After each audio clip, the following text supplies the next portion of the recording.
OS टप्पन को launch कहानी ए बाबू को भल भाव देखंतु ए बाबू जनक हेउचंती 2019 मसीह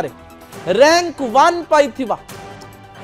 अर्थात ओडिशा सिविल सर्विस एग्जाम रे नंबर 1 हेतिले बाबू जनक ओएस टप्पर हेतिले किंतु तार ठीक 5 वर्ष पर 15,000 टंका लांच नहीं धरा पड़ुचंती घर भितर 4 लाख रु अधिक टंका मिलुछि ए बाबू जनकर कहानी आपणक निकट रखिया पई चाहिबी आउ थरे भल भाबरे देखंतु ए बाबू जनकर ना हेउछि अश्विनी कुमार पंडा जीवन रो एम्ति कहानी रहिछि जो कहानी सुनिले जो माने ओएस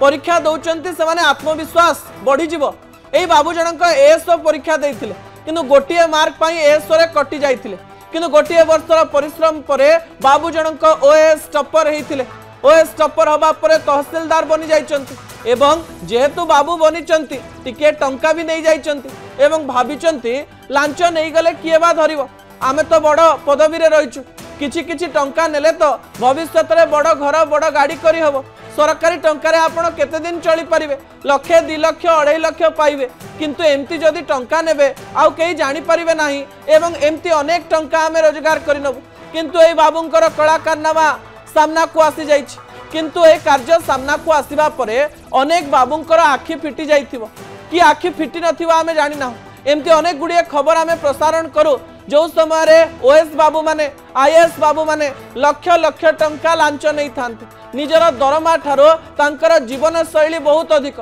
सरकार तांकु गाड़ी टीए देई थांती क्वार्टर टीए देई थांती दरमा दियंती विभिन्न प्रकार रो फीस दियंती किंतु ता परे भी जदि लोभ हुए एमाने करिबा बा कोन किंतु एई बाबूंकर जने बड़ कथा सामना को आसुची जो कथा मते व्यक्तिगत भाव रे दुख देछि मु जेतेबेले बाबू जनकर सोशल मीडिया देखिबा पई आरंभ करिथिली बाबू जनकर नीति बाणी रे पीएचडी करिथिली सबु पिलांकु कहउथिले जे स्वच्छतार सहित केमती काम करिवे स्वच्छ भारत अभियान को निज मन रे रखिथिबा एई बाबू जनक लांच नै निज जीवन रे दाग लगैचंती।